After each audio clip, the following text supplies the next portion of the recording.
Il y a la France que vous connaissez, avec ses monuments incontournables, ses paysages à couper le souffle et ses magnifiques villages. Mais derrière ces lieux se cache parfois une France plus secrète, plus étonnante et inquiétante. Et si nous découvrions l'envers du décor, la face cachée de notre pays? Le Graal. Quelle énigme se cache derrière ce nom dont nous avons tous entendu parler? S'agit-il du précieux calice que recherchaient les chevaliers de la table ronde, d'une coupe sacrée qui aurait contenu le sang du Christ, ou d'autres choses, de plus insolites encore? Il y a vraiment plusieurs voies qui mènent au Graal. Quelle que soit sa nature, le Graal a laissé son empreinte dans plusieurs lieux de France. On prétend même qu'il serait caché quelque part.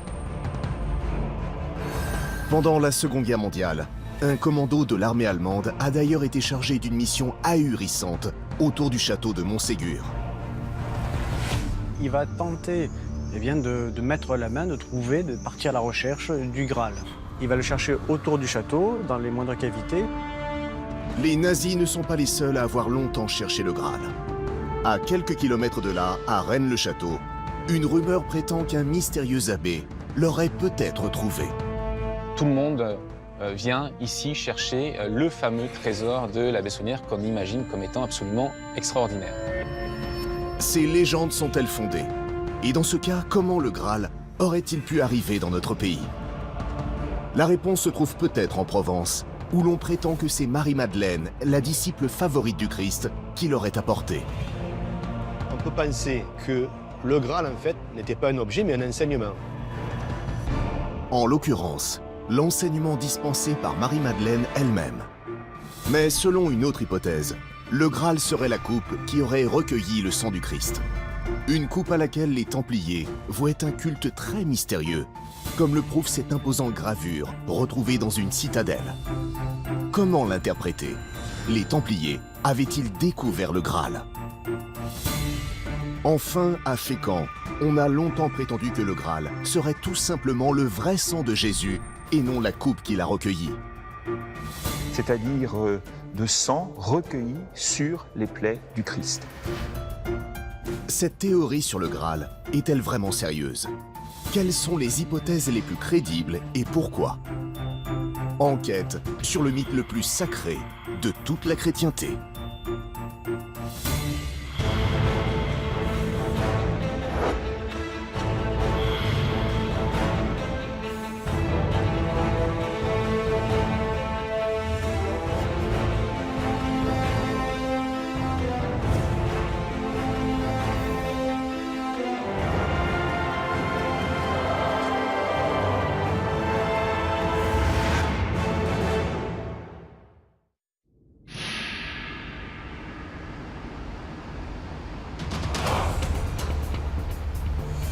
Notre quête du Graal, c'est en Dordogne qu'elle commence. Et plus exactement dans la ville de Dôme, dominée par une citadelle datant du Moyen-Âge.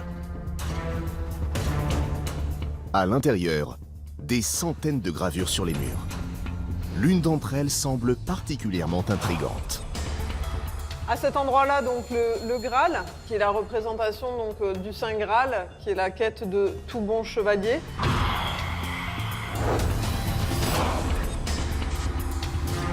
Les auteurs de ces étonnantes gravures, ce sont les Templiers. Jamais dans l'histoire de la spiritualité, des ordres religieux, une masse d'hommes n'a créé autant de mystères que les Templiers.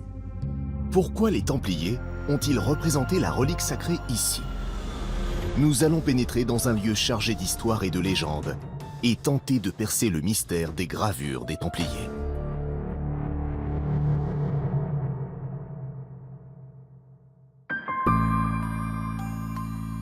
En plein cœur du Périgord noir, voici l'un des plus beaux villages de France, Dôme, au bord de la Dordogne.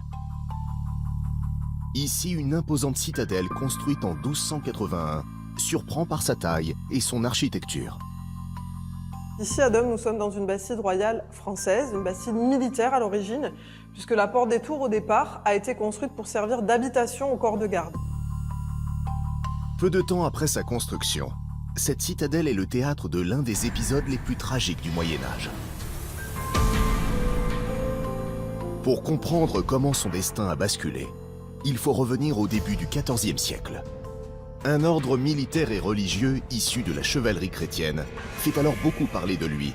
Il s'agit des Templiers. Présents dans plusieurs pays d'Europe et notamment en France, ils prospèrent pendant des années.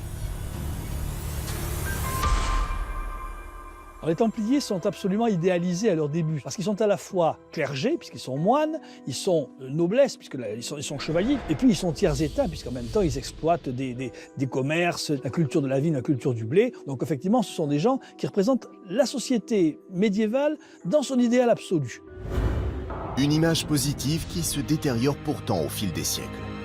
La richesse et les privilèges fiscaux dont bénéficient les Templiers finissent par entraîner méfiance et calomnie. Les Templiers, à force d'être puissants, vont faire de l'ombre un petit peu surtout au roi de France. Au tout début du XIVe siècle, Philippe le Bel est gêné par ce pouvoir qui ne dépend pas de lui, puisque les Templiers ne dépendent que du pape. Et là, effectivement, Philippe le Bel ne peut pas trop accepter ce genre de situation. Philippe le Bel va programmer leur disparition. Il va commencer par orchestrer des rumeurs sur leurs mœurs, sur leur religion qui serait plus ou moins hérétique. Ça va durer quelques années, 2-3 ans. Et puis, beau jour, le vendredi 13 octobre 1307, tous les Templiers du royaume de France, le même jour, seront arrêtés par la police du roi. C'est une opération, là aussi, de police qui n'avait jamais été faite avant. Lors de cette arrestation par surprise, les Templiers étaient très nombreux dans notre pays.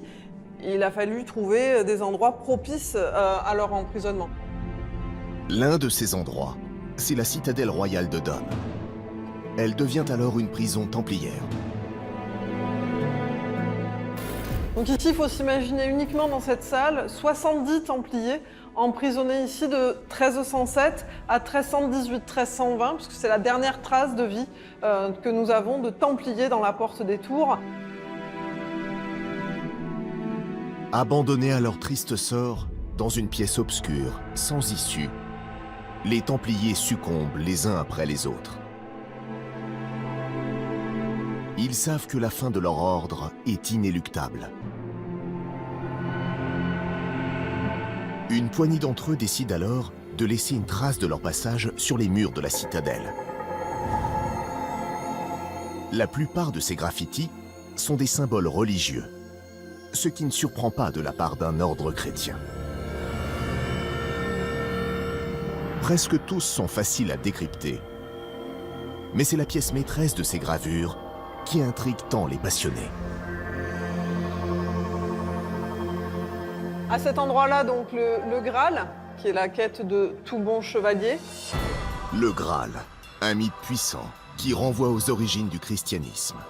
C'est la coupe avec laquelle Jésus, entouré de ses apôtres, juste avant d'être arrêté et puis donc condamné, exécuté, a célébré la scène. Et puis ensuite, Joseph d'Arimathie, qui était a priori un oncle de Jésus-Christ, a recueilli quelques gouttes du sang de Jésus après qu'il se soit fait percer le flanc au moment de son agonie par un légionnaire romain. C'est donc la relique suprême que les Templiers ont clairement et nettement gravée sur la pierre de la citadelle de Dôme. Ce Graal qui a recueilli le sang du Christ était certainement très précieux à leurs yeux. Ici, on n'a pas souvent l'habitude de le voir. Normalement, c'est uniquement le vase. On peut voir qu'ici, les Templiers ont fait un couvercle comme une pierre précieuse. Ce qui est tout à fait compréhensible du fait que les Templiers étaient aussi des érudits, ils connaissaient beaucoup en alchimie et donc il est tout à fait normal qu'ils aient voulu représenter le Graal très précieux à leurs yeux. Pourquoi les Templiers ont-ils représenté le Graal sur ces murs? Et comment interpréter ce qui ressemble étrangement à un message codé? On a vraiment l'impression qu'ils ont laissé un message à la postérité en espérant qu'un jour, peut-être, l'humanité pourra retrouver leur message et retrouver cet objet mythique qui est le Graal. On peut imaginer que c'est une sorte de dernière confession, en quelque sorte. C'est-à-dire, ils représentent l'objet pour lequel ils sont morts, l'objet dont, évidemment, ils n'ont pas parlé de peur qu'il tombe entre les mains de leurs ennemis. Beaucoup de monde Ici, en voyant le Graal, se pose la question, peut-être que le trésor des Templiers était qu'ils avaient peut-être mis la main sur ce fameux Graal. Les Templiers ont-ils possédé le Graal? Pour tenter de percer ce mystère, il faut observer les graffitis de Dôme de plus près. Donc là, le carré lobé, c'est la représentation du temple de Salomon, c'est le monde parfait, c'est le paradis. Il faut savoir que dans l'histoire originale, le départ de l'histoire des Templiers, c'est Baudouin II, le roi de Jérusalem, qui leur a offert, entre guillemets, l'emplacement de leur première commanderie, qui était l'emplacement de l'ancien temple de Jérusalem. C'est donc au temple de Salomon que les Templiers doivent leur nom. Considérés comme de très bons diplomates, ils organisaient les voyages des pèlerins, notamment depuis Marseille, vers la Terre Sainte.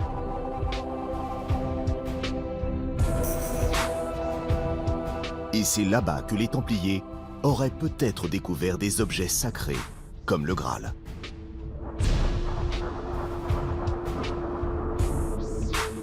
Les Templiers s'y intéressaient probablement. Ils le disent dans leur procès. Nous restons effectivement dans le domaine de la légende, mais peut-être vrai. Les Templiers auraient-ils réellement trouvé le Graal?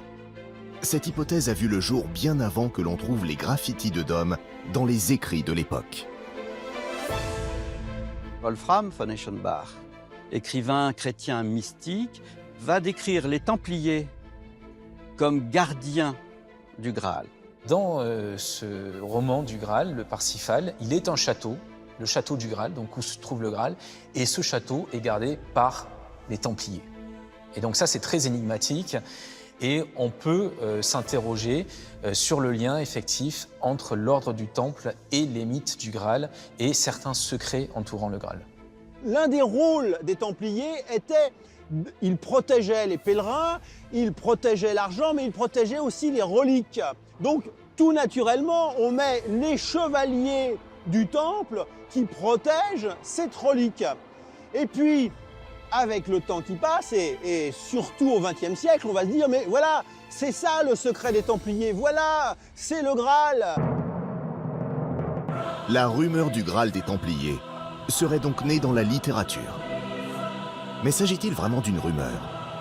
Pourquoi, juste avant de disparaître, le dernier acte des Templiers a-t-il été de graver la relique suprême sur les murs de la citadelle de Dôme? Il y a eu quand même toute une période un petit peu obscure, un petit peu mystérieuse, où effectivement les conjonctures se sont faites de manière très importante et on se dit pourquoi ne serait-il pas allé chercher en Terre Sainte cet objet magique et le rapporter en France pour le mettre en sûreté. Alors les chevaliers de l'ordre du Temple ont-ils vraiment possédé le Graal? À ce jour, personne ne peut l'affirmer avec certitude. Mais si tel était le cas, on peut facilement imaginer qu'ils aient voulu le mettre en lieu sûr, afin que la mystérieuse relique demeure inaccessible.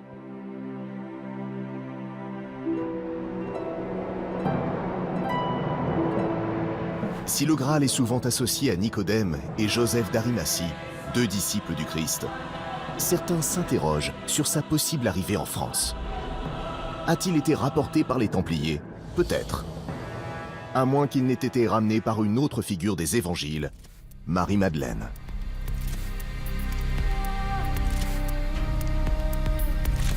Une hypothèse surprenante qui prend sa source en Provence. Ici, deux lieux de culte étonnants nous plongent au cœur d'un profond mystère. La basilique monumentale de Saint-Maximin-la-Sainte-Baume et à quelques kilomètres de là, une grotte énigmatique transformée en sanctuaire. Saint-Maximin et la Sainte-Baume sont deux lieux indissociables par rapport à Marie-Madeleine. Pourquoi Marie-Madeleine, l'une des apôtres les plus proches de Jésus, serait-elle venue en Provence? Était-ce pour y cacher le Graal?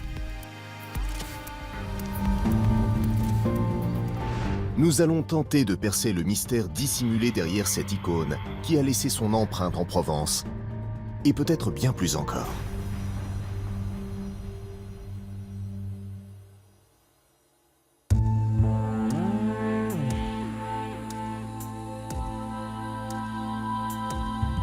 Dans le département du Var, les forêts de pins tapissent les collines autour de Saint-Maximin.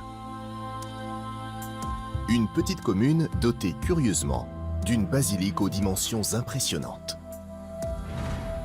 On est souvent étonné quand on arrive à Saint-Maximin de voir un monument d'une importance pareille dans une petite ville de 17 000 habitants. La basilique est un édifice très important qui fait 75 mètres de longueur, 25 mètres de large et dont les voûtes s'élèvent à presque 30 mètres de hauteur. Cela en fait le plus grand édifice gothique de Provence.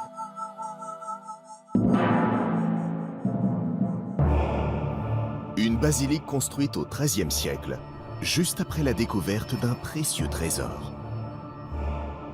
Nous voici dans le Saint des Saints, j'allais dire, l'endroit le plus important de cette magnifique basilique, qui est la crypte gallo-romaine, qui contient un reliquaire de bronze doré magnifique, qui contient un crâne, le chef de Sainte Marie-Madeleine. Marie-Madeleine, la plus énigmatique des disciples de Jésus. Elle tient une place privilégiée dans les évangiles. Au lendemain de sa crucifixion, c'est auprès d'elle que le Christ apparaît. C'est ce que les chrétiens appellent la résurrection. Le Christ choisit Marie-Madeleine pour la charger de cette mission d'annoncer la nouvelle de la résurrection à l'ensemble des disciples.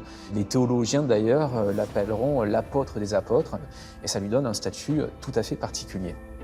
L'importance de la relique de Marie-Madeleine attire les pèlerins du monde entier depuis le XIIIe siècle. Il faut bien comprendre que c'est, d'un point de vue hiérarchique, le troisième tombeau de la chrétienté.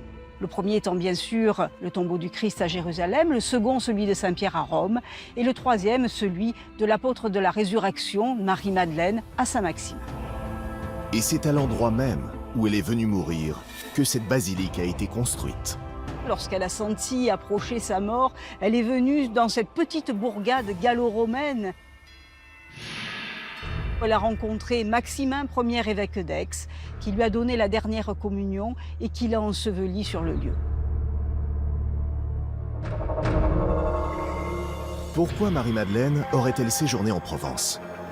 Avait-elle quelque chose à transmettre? Ou peut-être quelque chose à protéger? On a dit beaucoup de choses. On a dit que Marie-Madeleine avait amené le Graal, avait amené une coupe. Et puis il y a beaucoup de choses qui ont découlé de cette figure de Marie-Madeleine. Ça prouve son importance d'ailleurs. Certains ont pu faire de Marie-Madeleine la porteuse du Graal. C'est-à-dire qu'elle serait partie d'Orient avec cette relique, avec cette coupe sacrée. C'est donc en Provence que le mythe du Graal lié à Marie-Madeleine serait né. Mais de quoi s'agit-il vraiment?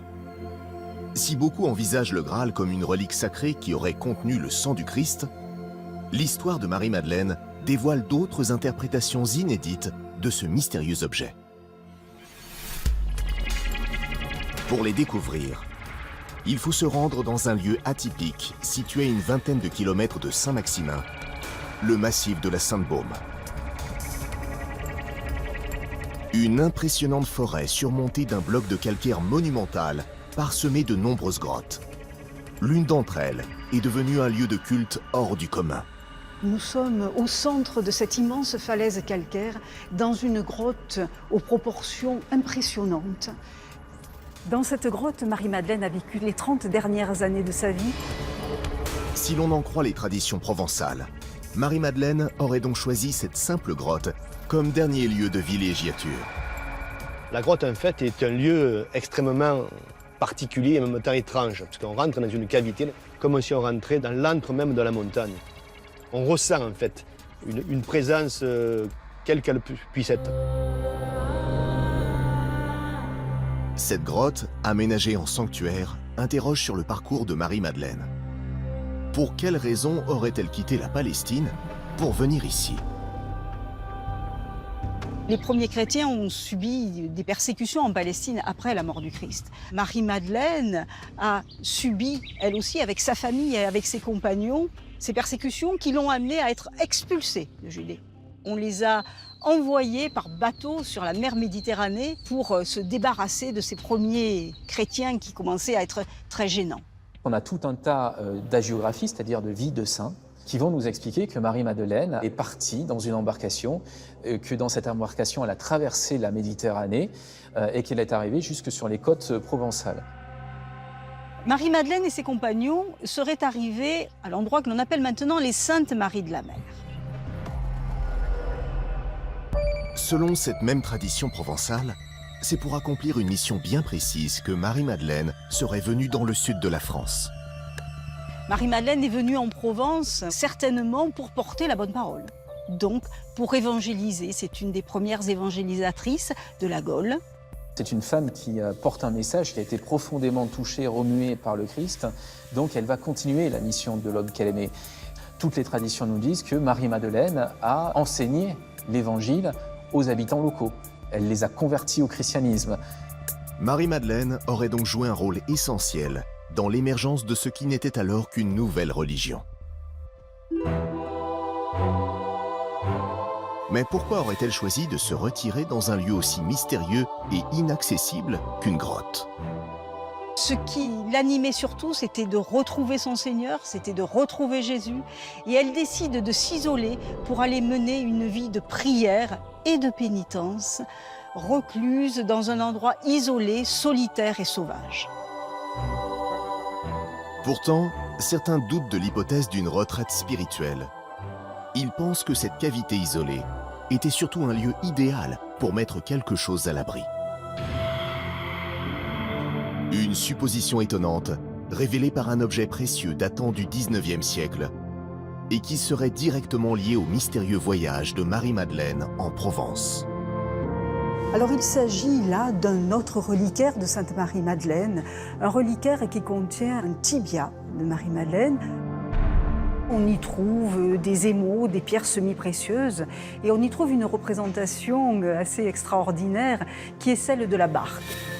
Une scène tout à fait étonnante, surprenante, qui représente le voyage donc de Marie-Madeleine, sa traversée de la Méditerranée. Il y a la figure de Marie-Madeleine qui est centrale. On va remarquer un détail très intriguant, c'est à l'avant de cette barque un corps qui est allongé, qui est momifié, un corps de mort qu'on transporte.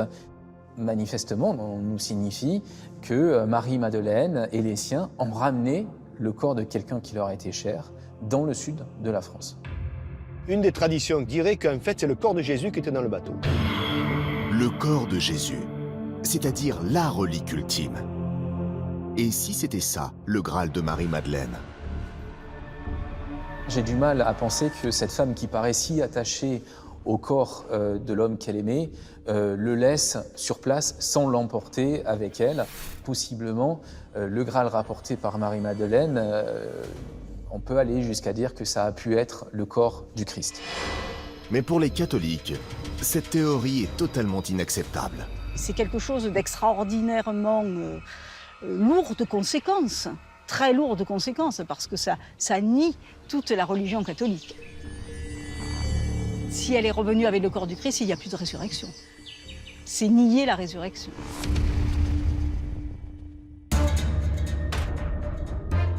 Le corps de Jésus transporté jusqu'en Provence? Un paradoxe pour une apôtre de la résurrection. À moins que l'auteur anonyme de ce reliquaire n'ait voulu représenter une allégorie. Dans ce cas, ce corps évoquerait de façon imagée le bien le plus précieux que Marie-Madeleine aurait emporté avec elle. À la lecture de certains documents, notamment de chercheurs, archéologues, on peut penser que le Graal, en fait, n'était pas un objet, mais un enseignement. Marie-Madeleine va affirmer détenir le véritable enseignement du Christ, celui qu'elle a reçu en secret de lui. Il est très probable que Marie-Madeleine soit partie ou ait rédigé pendant son voyage, ou une fois arrivée à destination, des écrits qui racontaient sa version de l'enseignement du Christ. Quel que soit le Graal de Marie-Madeleine, il avait à ses yeux une valeur inestimable.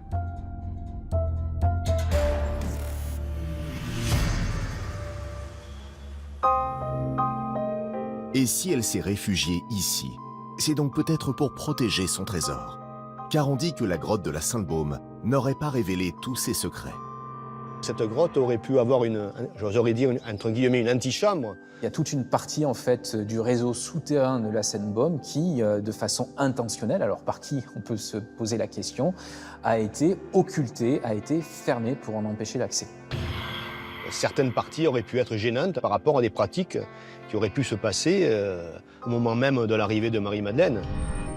Depuis 2000 ans, les roches sombres de cette grotte provençale renferment le mystère du Graal de Marie-Madeleine.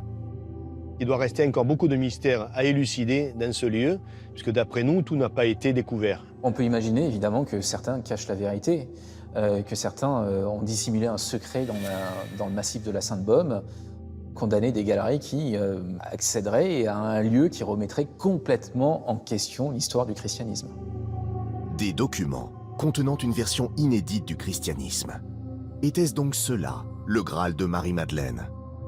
Quelle que soit la réponse, après la mort de la disciple, le Graal sombre dans l'oubli pendant près de 1000 ans. Ce n'est qu'au Moyen-Âge que le mythe fait sa réapparition, poussant les hommes à commettre des actes insensés pour le posséder.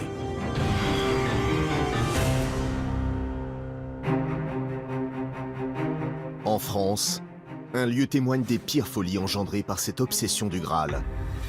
Le château de Montségur, dans l'Ariège.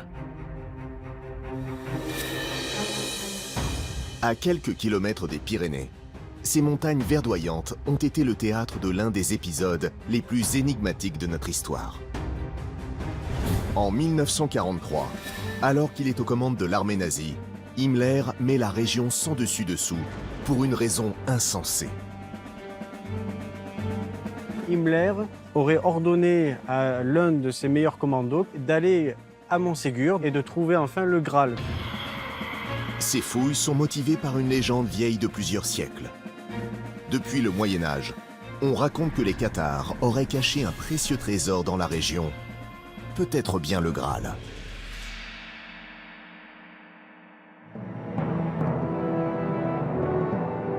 Édifié à 1200 mètres d'altitude, au sommet d'un éperon rocheux nommé le Pog, le château de Montségur, qui garde les contreforts des Pyrénées, ne laisse pas indifférent. Quand on voit cette montagne, qu'on arrive par toutes les routes aux alentours, on a une espèce de pain de calcaire qui se détache de toutes les autres montagnes. Ensuite, il y a la forme de cette montagne, cette espèce de forme pyramidale qui fait qu'on a l'impression d'avoir un bloc de rocher très élancé et qui va rejoindre le ciel.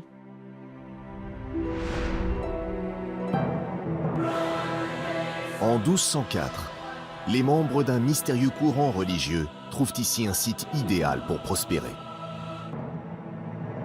Au début du XIIIe siècle, la communauté cathare demande au seigneur de Montségur de pouvoir s'installer au sommet de la montagne. Ça va être comme un camp des réfugiés qui ensuite va se transformer en village et qui va avoir une vie pendant près de 40 ans. Les Cathares sont apparus en Occitanie au début du XIIe siècle. En rupture totale avec le Vatican, cette nouvelle religion séduit de plus en plus de monde, ce qui déplaît fortement au pape et au roi de France, qui décide d'éradiquer tous les hérétiques en lançant une croisade dans le sud de la France. C'est pour cela que Rome et le roi de France vont de concert envoyer une armée de 3000 hommes assiéger Montségur et en finir avec le catharisme. En 1243, l'armée des croisés passe à l'attaque.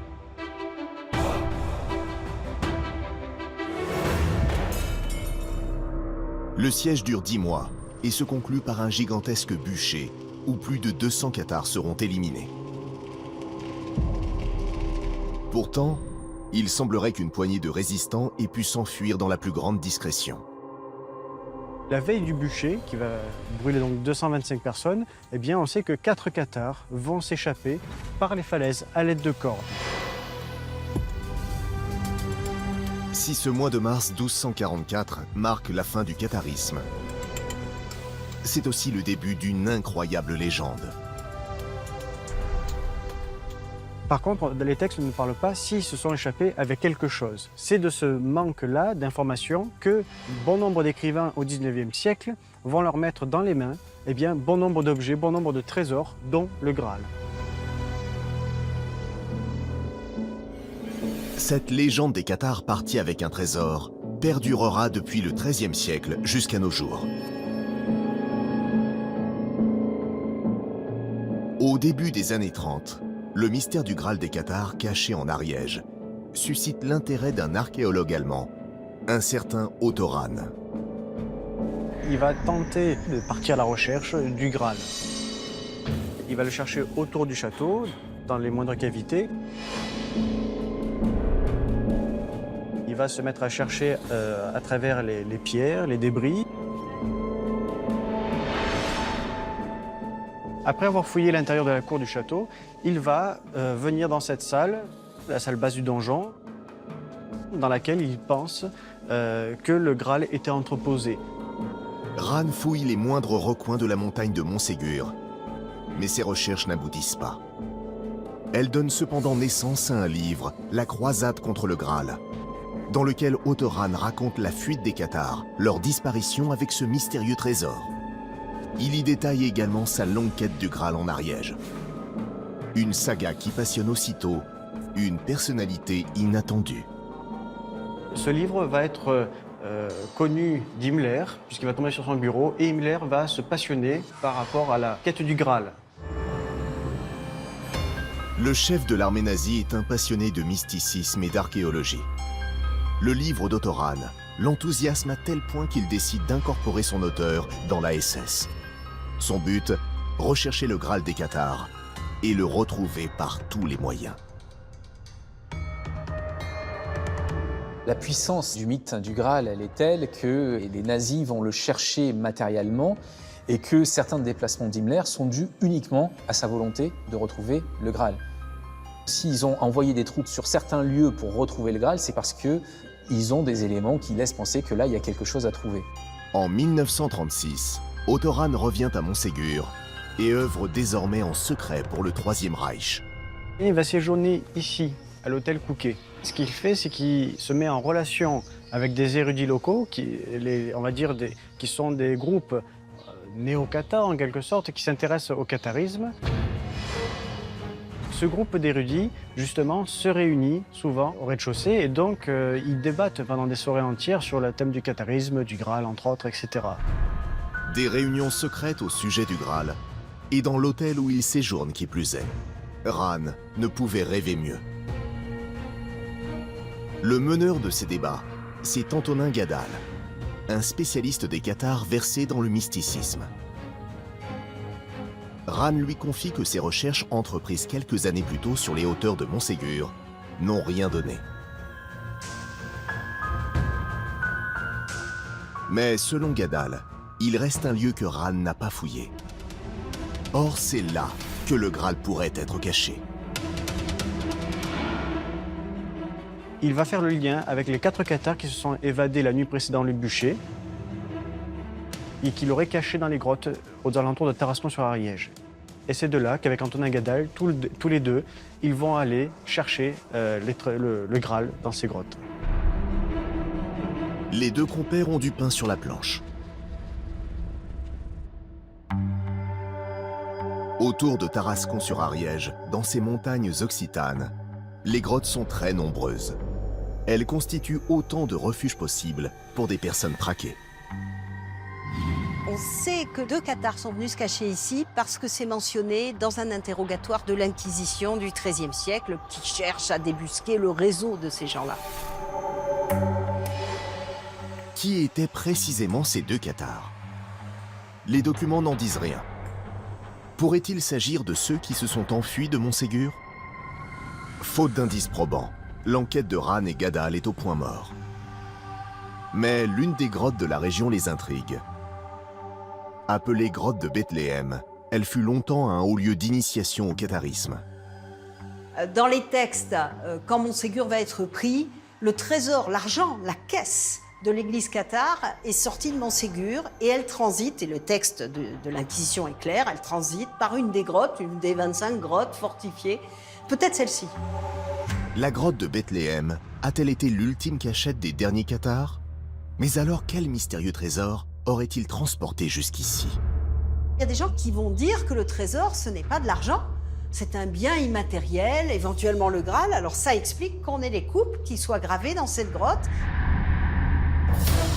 En 1939, Ottoran et Antonin Gadal fouillent sans relâche cette étrange grotte. Mais leurs recherches restent vaines. De son côté, Himmler s'impatiente et exige des résultats. Par crainte de sanctions, Ran commet alors un acte incroyable. Alors on sait que Antonin Gadal et Otto Rahn ne se sont pas contentés d'interpréter des signes plus ou moins naturels ou causés par l'homme. Otto Rahn a lui-même créé de toutes pièces des symboles qu'il a attribués ensuite au cathare, du fait qu'il ne trouvait rien dans ses recherches liées, bien entendu, au Graal et au cathare. Otto Rahn ne trouvera jamais le Graal. Quant à Himmler, il aurait pu en rester là. Mais paradoxalement, l'échec de ses recherches ne fait que renforcer sa détermination. Pendant l'année 1944, eh bien, Himmler aurait ordonné à l'un de ses meilleurs commandos d'aller à Montségur, d'après les plans de Rahn, et de trouver enfin le Graal, que Rahn n'avait jamais réussi à trouver. Ce commando est dirigé par Otto Skorenzy, l'homme de main préféré d'Hitler. Une vraie machine de guerre, chargée des missions les plus délicates par le haut commandement nazi. Otto Skorenzy, c'est quand même la bête redoutable de la SS en Europe, qui sème la terreur et l'effroi. C'est un commando SS qui a participé, pour son coup le plus fameux, à délivrer Mussolini dans une prison d'Italie et le ramener en Allemagne près d'Hitler. L'armée nazie déploie des moyens considérables pour son ultime quête du Graal.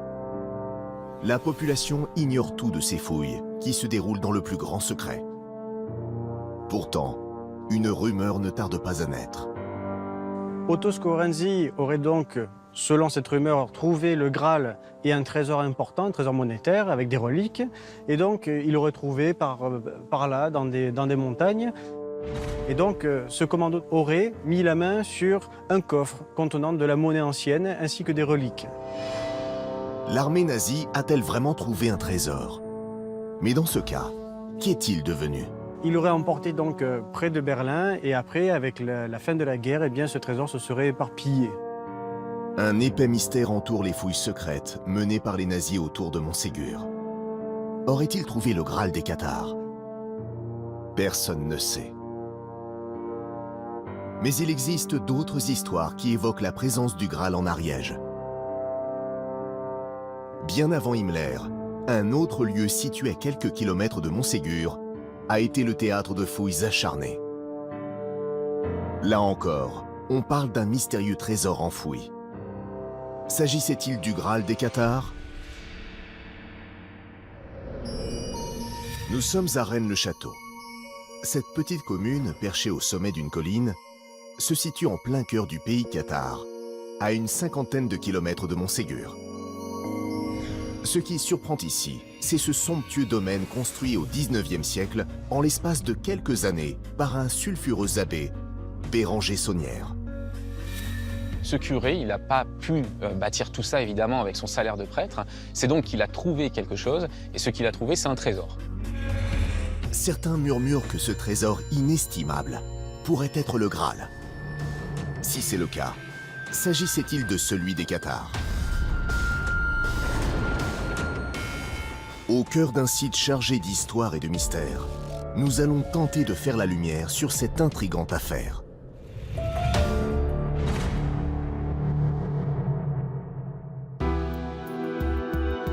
Juché sur un piton rocheux dominant la vallée de l'Aude et de la Sals, Rennes-le-Château est une ville prospère au Moyen-Âge.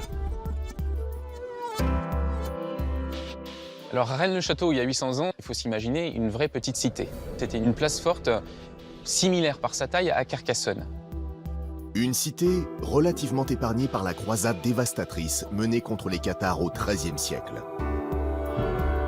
Alors que la région s'embrase, Rennes-le-Château se développe tranquillement dans son coin, ce qui ne manque pas d'attirer l'attention de quelques Cathares. Ce qui rend possible que des Cathares soient venus ici il y a 800 ans, c'est parce que c'est un lieu anonyme, qui n'est pas associé au catharisme, parce que c'est un lieu qui offre, on le sait, un réseau souterrain assez important, donc un potentiel tout à fait intéressant pour dissimuler quelque chose. À l'aube du XIXe siècle, l'existence d'un possible trésor à Rennes-le-Château n'est plus qu'une vague légende. Mais l'arrivée d'un étrange abbé va relancer les plus folles suppositions. Le lien entre le trésor cathare et Rennes-le-Château, effectivement, est ressorti à cause de l'affaire Saunière. Sans l'affaire Saunière, on n'en aurait certainement pas parlé dans ce coin-là. C'est vraiment l'abbé Saunière qui a fait ressortir cette possibilité d'un trésor cathare à Rennes-le-Château. En 1835, un jeune homme enthousiaste de 33 ans, Béranger Saunière, vient juste d'être nommé curé de Rennes-le-Château. Mais ce qu'il découvre en arrivant dans le village est très loin de ce qu'il avait imaginé. Il est un petit peu désespéré quand il arrive dans ce village. Pourquoi? Parce que à l'époque, c'est un village qui est très pauvre, paysan.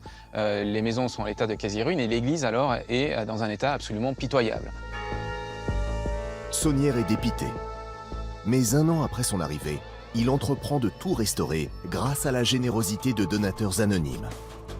Le résultat, spectaculaire, est totalement inespéré pour un simple curé de campagne. Il érige un domaine tout à fait hallucinant pour un prêtre de campagne. Il bâtit une villa style Renaissance, une tour néo-gothique avec un belvédère qui relie cette tour néo-gothique à une autre tour, elle réalisée en verre. Il aménage des parcs et des jardins autour. Et puis il reçoit avec faste des amis qui appartiennent à la bourgeoisie aisée, à l'aristocratie. Des dépenses somptuaires qui ne passent pas inaperçues dans ce petit village. Comment ce modeste curé de campagne peut-il s'offrir un train de vie aussi luxueux? Et ça va répandre une rumeur chez les habitants du village. Ce curé, il n'a pas pu bâtir tout ça, évidemment, avec son salaire de prêtre. C'est donc qu'il a trouvé quelque chose, et ce qu'il a trouvé, c'est un trésor. Dans le village, la rumeur se répand rapidement. Ce trésor serait-il le Graal? Car l'abbé a fait d'étonnantes découvertes pendant ses travaux. Des lieux secrets, cachés de tous, là, dans son église. On sait qu'il a trouvé des pièces archéologiques, qu'il a certainement trouvé l'entrée de la crypte qui se trouve sous l'église. Une thèse qui se confirme grâce au carnet de bord quotidien tenu par cet abbé dérangeant. La note qu'il rédige le 21 septembre 1891 laisse peu de place au doute. Alors qu'il est en plein travaux dans l'église, Béranger Saunière consigne découverte d'un tombeau.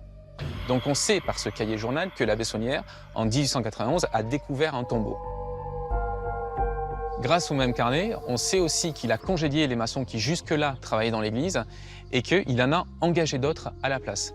Manifestement, il cherche à dissimuler quelque chose.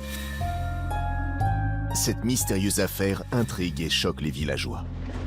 Certains iront même jusqu'à porter plainte contre Béranger Saunière.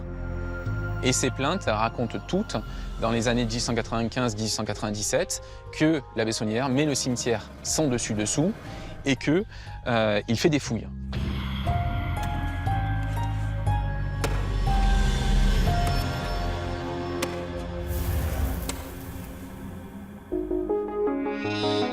Bientôt, les rumeurs autour du mystérieux trésor de Rennes-le-Château attirent progressivement des passionnés venus de toute la France.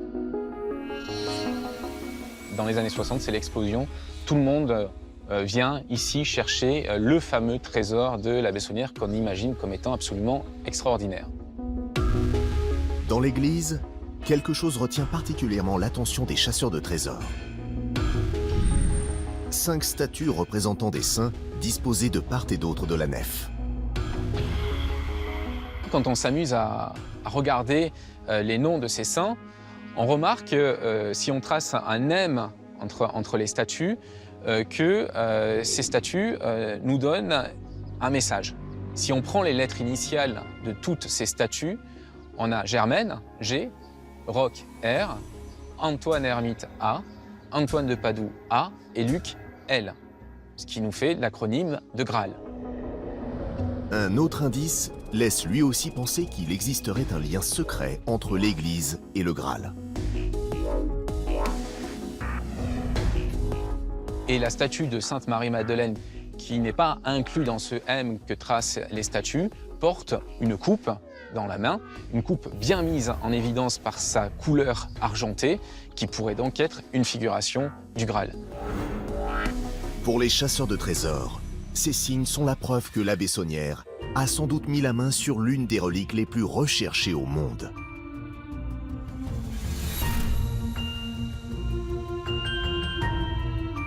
Il y a des anomalies dans l'église, des petites choses qui ne sont pas tout à fait à leur place et qui semblent laisser penser que l'abbé Saunière aurait codé la décoration de son église, qu'il aurait dissimulé un véritable message conduisant pour certains à la localisation du trésor, pour d'autres à la transmission d'un message Pour comprendre le langage très énigmatique de l'abbé Saunière, il faut observer les autres statues de la nef, notamment celle de saint Antoine de Padoue.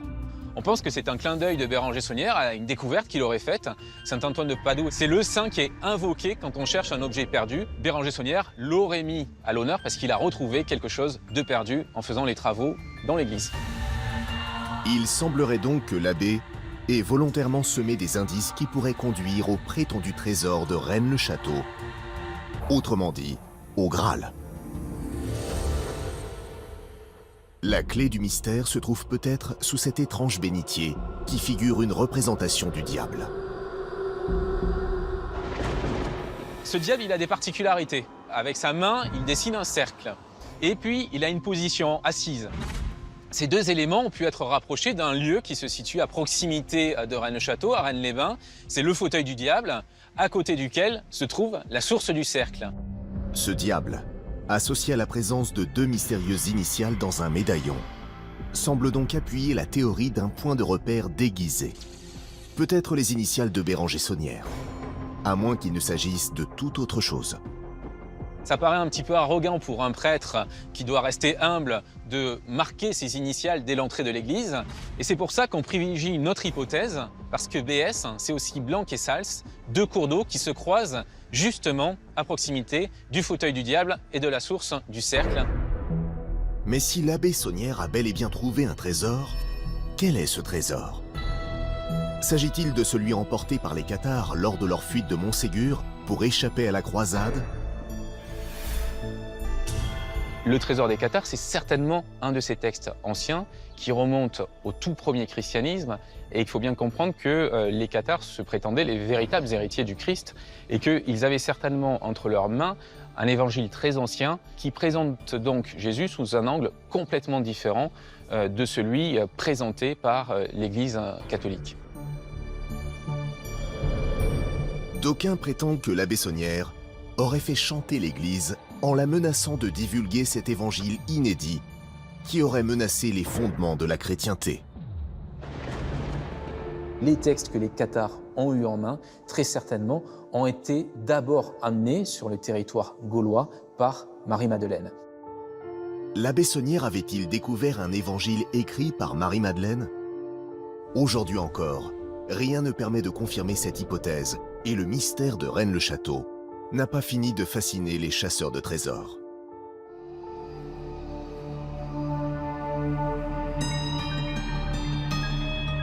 À l'image de cette incroyable énigme, de nombreux autres lieux en France renferment des secrets liés au Graal. L'un d'entre eux, particulièrement insolite, évoque l'existence d'un Graal plus précieux encore que tous les autres. C'est à Fécamp, en Normandie, que nous allons le découvrir.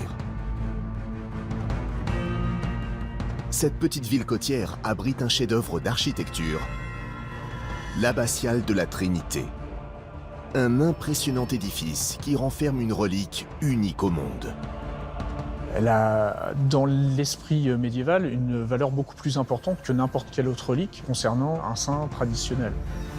Cette relique exceptionnelle ne serait ni plus ni moins que le sang du Christ, autrement dit, le Graal suprême. Mais par quel miracle serait-il arrivé ici? Nous allons tenter de percer le mystère du précieux sang de Fécamp.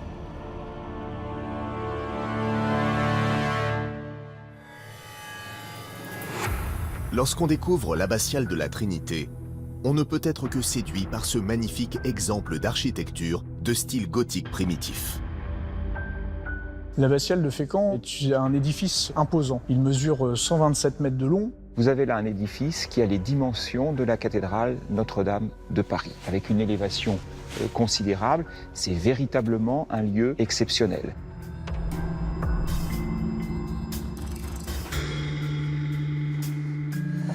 Mais pour entrevoir le vrai trésor de l'abbatiale, il faut se rendre derrière l'autel du monument.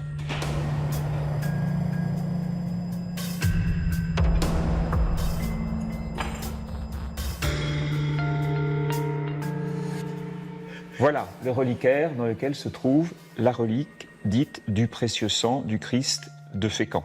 Cette relique, elle se trouve ici et les croyants pouvaient venir la voir dans ces deux orifices contre lesquels butent deux cylindres qui sont remplis d'une matière, et les moines de Fécamp attestaient que cette matière était le sang du Christ. Le sang du Christ, la relique ultime, celle qui aurait donné naissance au mythe du Graal. En affirmant qu'il possède le sang du Christ, les moines de Fécamp affirment qu'il possède le Graal suprême, car dans la recherche du Graal, ce qui compte, c'est le fait qu'on recherche une coupe qui a contenu le sang du Christ. Autour du précieux sang du Christ, une multitude d'histoires, de légendes et de croyances.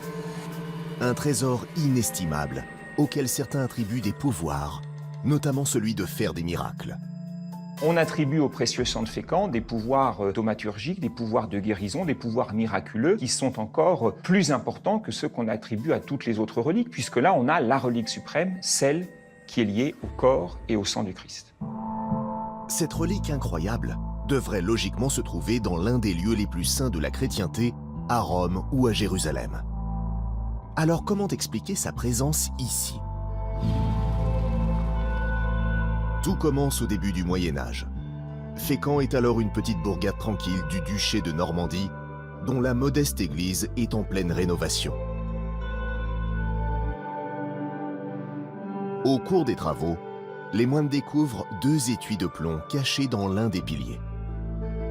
À l'intérieur de ces étuis, une substance brunâtre qu'ils identifient immédiatement. Les moines revendiquent la possession à Fécamp du précieux sang du Christ, c'est-à-dire de sang recueilli sur les plaies du Christ. Le sang du Christ, que les disciples Nicodème et Joseph d'Arimathie auraient recueilli dans ce fameux calice dont le nom évoque à la fois la magie, le pouvoir et la richesse, le Graal. Eh bien, quoi de plus noble, de plus prestigieux que le sang du Christ ? Selon cette théorie, le Graal ne serait donc pas la coupe qui a recueilli le sang du Christ, mais le sang lui-même.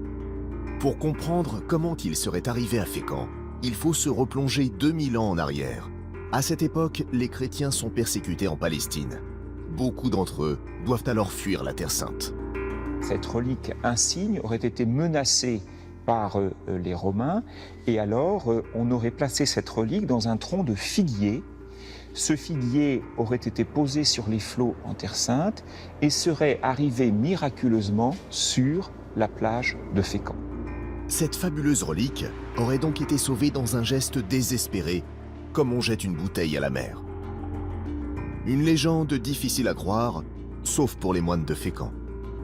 En gros, l'idée c'est montrer que Fécamp a été choisi par Dieu depuis la nuit des temps comme lieu particulier destiné à recevoir cette relique. Revendiquer la possession du sang ramassé sur les plaies du Christ, c'est revendiquer la possession de la plus insigne relique qui puisse exister dans l'Occident chrétien, puisque c'est une relique non pas d'un saint, mais de celui qui est le saint des saints, c'est-à-dire Jésus-Christ. L'intérêt de posséder une telle relique est évident. Pour autant, le précieux sang de Fécamp est-il vraiment celui du Christ ? Pourquoi les moines qui l'ont trouvé l'ont-ils immédiatement attribué à Jésus ? On sait bien que les pèlerinages étaient une source de revenus tout à fait considérable. Pour voir le précieux sang, les pèlerins viennent en masse à Fécamp et font des dons.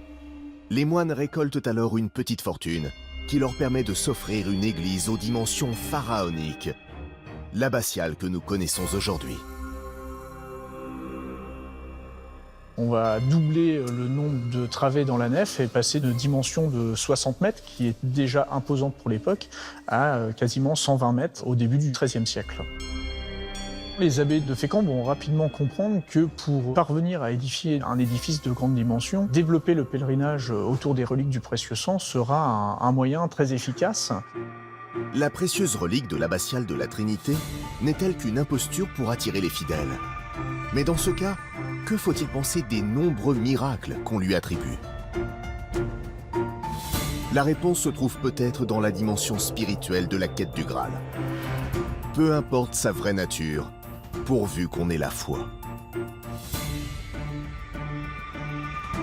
La quête du Graal, c'est la quête de l'absolu. Donc on ne va pas véritablement chercher à trouver un objet matériel, mais on va rentrer dans une quête pour être dans un état d'esprit particulier et on va viser un idéal, une étoile inaccessible en quelque sorte. Quoi qu'il en soit, si l'objectif des moines de Fécamp était d'attirer les fidèles, ils ont parfaitement réussi, puisque les pèlerinages se poursuivront jusque dans les années 60.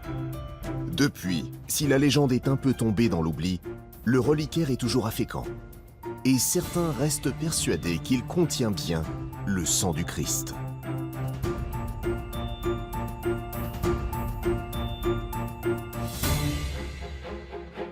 Mais parmi tous ces mystères qui entourent la quête du Graal, comment savoir lequel se rapproche le plus de la vérité historique? La clé de ce qui reste la plus grande énigme de tous les temps se trouve peut-être en Bretagne, au cœur de la forêt de Brocéliande. C'est dans ce décor qu'est née une autre légende, celle des chevaliers de la Table Ronde. De valeureux combattants unis autour d'un seul et même but, trouver le fameux Graal.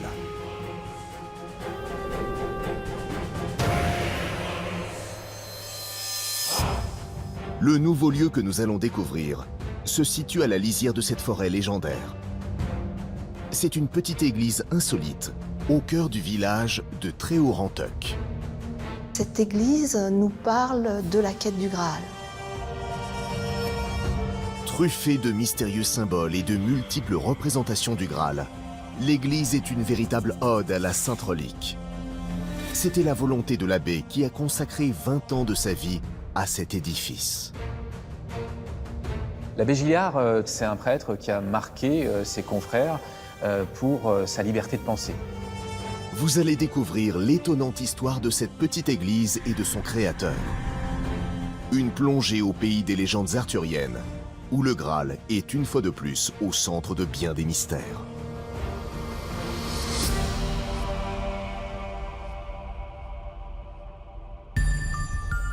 Dans le Morbihan, la mythique forêt de Brocéliande longe un village paisible, Tréhaut-Ranteuc, dominé par une église traditionnelle.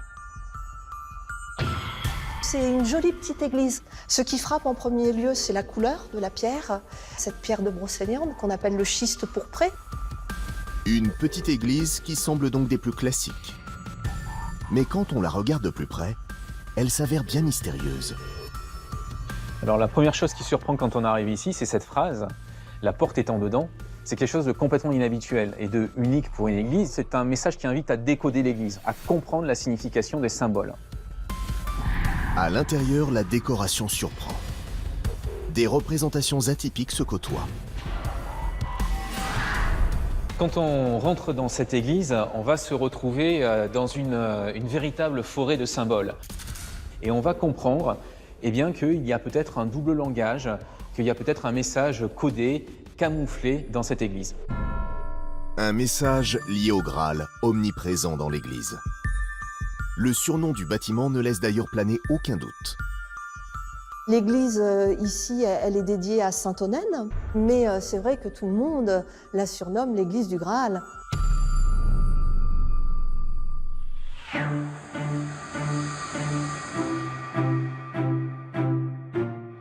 À l'origine de cet étonnant édifice, un étrange abbé, Henri Gillard. Son histoire à Tréhaut-Ranteuc commence en 1942. Tréhaut-Ranteuc, dans les années 40, c'est un village qui est complètement perdu. On n'y arrive que par un chemin de terre. C'est le bout du monde, hein. Il faut se mettre en chemin, il faut se mettre en marche pour arriver jusque-là.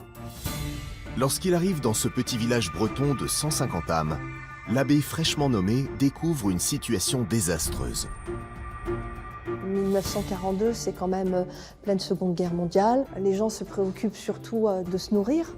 Qui va écouter la messe? Les paroissiens sont absents et l'église est inutilisable.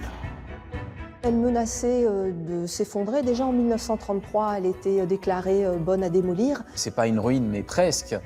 C'est pas un spectacle reluisant pour lui. Alors qu'il rêvait de hautes responsabilités, l'abbé réalise qu'il a été envoyé dans une zone sinistrée, car sa hiérarchie doute de lui. Il avait l'air gentil, comme ça, hein, doux. Et sous cette apparence de douceur, on sentait quand même qu'il y avait une volonté, une fermeté. Hein. Ce qui faisait d'ailleurs que sa hiérarchie l'avait surveillé. C'est un prêtre qui a marqué ses confrères pour sa liberté de penser. Sans faire de mauvais jeu de mots, il n'est pas tout à fait dans les clous. Le diocèse a dit, bon, on va lui donner un poste à sa mesure, où on est sûr qu'on sera tranquille, où on ne va plus entendre parler de lui. Et il y avait ce petit village de Tréorantec, hein, qu'on surnommait le pot de chambre du Morbihan, pour ne pas dire autre chose. Hein. C'était une drôle de promotion, une espèce de placard, en quelque sorte. C'était d'une certaine façon une punition qui lui avait été infligée. Une punition qui va se transformer en véritable révélation. Henri Gillard n'était pas un homme à se laisser abattre. Hein. Il avait cette capacité à... il avait la foi. Hein. Il y a un défi, une épreuve à relever, une épreuve envoyée directement par ce que lui appelle Dieu. Et donc, il va relever cette épreuve. Il s'est dit, on m'a mis ici, j'y suis, j'y reste. Au fil des mois, l'église reprend forme. Mais quand vient l'étape cruciale de la décoration, les choix de l'abbé surprennent les habitants. Alors là, on est devant la première pièce que l'abbé Guillard a fait installer. On est en 1943, un an seulement après son arrivée. Le thème qu'il choisit, c'est celui de la table ronde. On voit juste au-dessus de la table le Christ qui est en croix, percé de la lance. De cette lance, on voit le sang s'écouler qui est récupéré dans le calice et on nous dit que c'est le Saint Graal. Avec ce premier vitrail, on pourrait penser que l'abbé a souhaité rendre hommage aux fameuses légendes de Brocéliande. Pourtant, quand on l'observe de plus près, la reproduction des chevaliers de la table ronde présente une intrigante particularité. À la droite du roi Arthur, il y a ce que les romans du Graal appellent le siège périlleux. C'est un siège qui est vide, qui doit être occupé par le chevalier qui va achever la quête du Graal. Sur ce vitrail, ce siège est occupé. Ce qui veut dire clairement que le Graal a été retrouvé. Voilà, c'est le premier message de l'abbé Guillard, en fait, dans son église, c'est que la quête du Graal est achevée. Un message caché dans un vitrail ? L'abbé exploite sans modération ce procédé. Juste en face, on a un autre vitrail qui représente en quelque sorte l'origine du Graal, puisque c'est la scène, c'est-à-dire le dernier repas du Christ. Il y a un jeu de miroir, c'est-à-dire qu'on nous présente d'un côté l'origine du Graal, et de l'autre, l'histoire de sa quête et de l'achèvement de sa quête. L'Église se révèle truffée de références troublantes qui en font une sorte d'ode au Saint Graal. En plaçant le Graal de façon aussi visible sur les vitraux en plein cœur, c'est qu'il voulait justement lui donner une signification particulière. Il marque l'orientation qu'il prend dès ce moment-là, que l'Église va revêtir par la suite, c'est-à-dire ça va être un temple du Graal.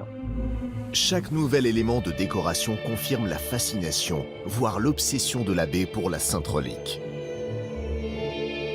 Alors on arrive à présent derrière le grand vitrail qui se trouve derrière le maître-autel, une œuvre absolument majeure qui met encore une fois en exergue le Graal, puisque la scène centrale de ce vitrail, c'est l'apparition de Jésus et du Graal à Joseph d'Arimathie. Joseph qui est représenté agenouillé face au Christ et le Graal dans un univers foisonnant qui est l'univers forestier avec des feuilles de chêne. On est vraiment là dans la forêt qui est à l'extérieur. Joseph d'Arimathie, en plein cœur de Brocéliande, symbole de la quête du roi Arthur. Ce choix n'est pas si saugrenu, puisque le saint homme apparaît dans les écrits des chevaliers de la table ronde. Henri Gillard fait vraiment un lien entre cette tradition chrétienne et cette tradition arthurienne. Mais là encore, certaines représentations interpellent. Quand on va regarder ce vitrail, on va remarquer un certain nombre de détails. Et à mon sens, le plus significatif d'entre eux, ce sont ces deux lapins. Un de ces lapins met sa patte devant sa gueule pour murmurer quelque chose à l'oreille de l'autre. Incontestablement, avec ces deux lapins, on a l'idée qu'il y a un secret dans cette église, qu'il y a un secret qu'il faut retrouver. De quel secret s'agit-il? Quand on voit le thème de ce vitrail, on ne peut que penser que ce secret est lié au Graal et à quelque chose que l'abbé Gillard aurait retrouvé par rapport au Graal. Si l'on en croit tous ces indices, l'abbé Gillard aurait-il vraiment trouvé le Graal? L'hypothèse paraît insensée. À moins que ce Graal ne soit pas la célèbre coupe qui a contenu le sang du Christ, mais autre chose de plus précieux encore. On peut avoir une autre définition du Graal. Est-ce que ce ne serait pas un écrit caché, lié à la vie véritable et à l'enseignement véritable du Christ? Des textes qu'on pourrait appeler le Graal. Il y a vraiment plusieurs voies qui mènent au Graal. Des textes secrets datant des origines du christianisme cachés à Tréorantuc, cette piste paraît-elle aussi invraisemblable. Pourtant, les écrits de l'abbé Gillard semblent bien l'accréditer. Le curé se montre même très précis lorsqu'il évoque le parcours de Joseph d'Arimathie après son départ de la Terre Sainte. Et l'abbé Gillard était convaincu que Joseph d'Arimathie était bien passé ici et qu'il y avait apporté le Graal. Il semblerait qu'il soit passé par la Bretagne. En tout cas, c'est ce que dit Henri Gillard dans ses écrits. Il dit que même il aurait caché le Graal ici. Comment l'abbé aurait-il pu retrouver des textes cachés voici plus de 2000 ans? D'autres éléments de réponse se trouvent peut-être dissimulés dans la décoration de cette étonnante église. Sur ce tableau, par exemple, l'abbé ressuscite un personnage controversé, appelé Éon de l'Étoile. Il a vécu pendant le Moyen-Âge et on a des témoignages comme quoi il serait venu jusqu'ici dans les années 1143-1145. Qui s'inscrit dans le même mouvement que le catharisme Éon de l'Étoile. C'est ce qu'on appelle un hérétique, c'est-à-dire un chrétien qui va sortir des rangs et qui va professer un christianisme, une façon de croire complètement différente de celle présentée par l'Église. Comme tous les hérétiques, Éon de l'Étoile a été condamné. Mais possédait-il des documents secrets datant de l'origine du christianisme qui dérangeaient l'Église? Pourrait-il s'agir des mêmes documents apportés en Bretagne par Joseph d'Arimathie? Il y a certainement un lien entre Éon de l'Étoile et Joseph d'Arimathie. Et ce lien, c'est le motif central de cette église, à savoir le Graal. Des chrétiens menés par Joseph d'Arimathie auraient pu arriver dans cette région. De façon clandestine, certains textes auraient circulé de main en main au fil des siècles. Et à un moment donné, certains de ces textes ressortent et inspirent le mysticisme d'Éon de l'Étoile. À son tour, Éon de l'Étoile aurait-il mis ses précieux écrits en sécurité? Et l'abbé les aurait-il retrouvés des siècles plus tard? Un autre élément de la décoration pourrait le laisser croire. Une des particularités de cette église, c'est son chemin de croix. Il va inclure la Passion du Christ dans le paysage local, c'est-à-dire qu'on va reconnaître des maisons de Tréorantuc sur certaines stations. Donc ça, c'est une particularité, puisque tous les autres chemins de croix sont situés en Orient, autour de Jérusalem. Étonnamment, l'abbé Gillard a donc choisi de casser les codes pour créer un chemin de croix unique au monde. Voulait-il seulement se montrer créatif? Ou a-t-il, une fois de plus, cherché à cacher un message dans sa décoration? L'abbé Gillard nous signifie quelque chose sur le parcours du Graal, notamment le parcours autour de Tréorantuc. On peut supposer qu'il a réalisé une sorte de carte codée, que peut-être il nous invite à accomplir un certain périple en dehors de l'église pour retrouver quelque chose.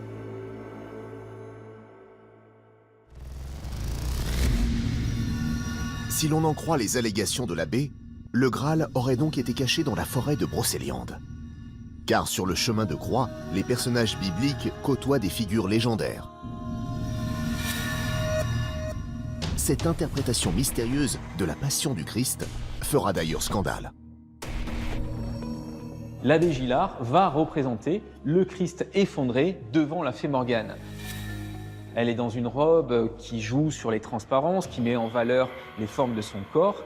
Montrer le Christ, l'homme-dieu, à genoux devant la Fée Morgane, qui déborde de sensualité, ça va choquer et ça ne passe pas. L'imagination de l'abbé crée la controverse. Les œuvres qu'il présente scandalisent sa hiérarchie. C'est sa hiérarchie qui va mettre le holà à son œuvre, à Tréorintec, et qui va enfin disons le mot, le chasser du village avec interdiction de revenir dans cette église, parce que pour son évêque, l'abbé Gillard est allé beaucoup trop loin. La sanction est lourde pour l'abbé Gillard. Après 20 ans passés au service de son église et de ses paroissiens, il est désavoué. Nul n'est parvenu à percer son mystère. Avait-il trouvé le Graal en arrivant à Tréorantec? Et dans ce cas, de quoi s'agissait-il précisément? L'abbé a emporté son secret dans sa tombe. D'une certaine manière, il continue ainsi à accueillir les visiteurs de son air éternellement intrigant. Depuis le Moyen-Âge, le Graal est au cœur des plus grandes intrigues. Invisible et inaccessible, il a pourtant laissé sa mystérieuse empreinte dans notre pays. Au cœur de notre patrimoine, le Graal prend des formes multiples et se révèle plus mystérieux encore qu'on ne le pensait. Précieux calices, documents apocryphes, corps ou sang du Christ, qu'ils soient fantasmes ou réalité, dilapidés ou cachés quelque part en France, le Graal n'a pas fini de déchaîner les passions et de nourrir notre imaginaire.